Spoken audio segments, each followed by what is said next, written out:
Parrebbe stringersi il cerchio attorno all'autore degli atti vandalici di Favaro con auto e garage date alle fiamme.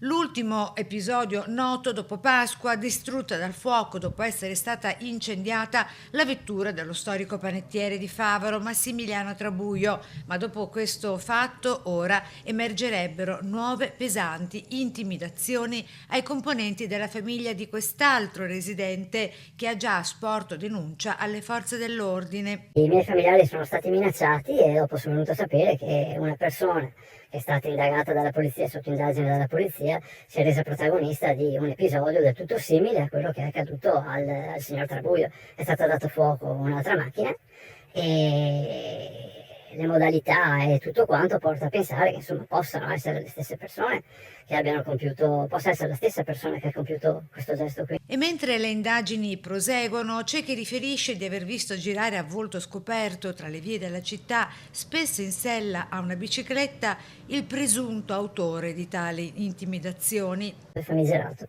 perché ha avuto moltissimi precedenti, è stato svariate volte in carcere, sia le forze dell'ordine che purtroppo la cittadinanza qui conosce questa situazione. Ma come fate a conoscere questo personaggio? Lo conosciamo perché è una persona qui del posto, cioè Favaro non è New York, è una città un paese abbastanza piccolo dove bene o male ci conosciamo tutti e siamo preoccupati anche perché sembra che questa persona viva proprio nella stessa abitazione dove vive anche un preadolescente che tra l'altro frequenta anche le scuole del paese e quindi è in contatto anche con altri bambini che vivono nella nostra realtà, nel nostro paese. Quindi si teme anche per l'integrità di questo minore.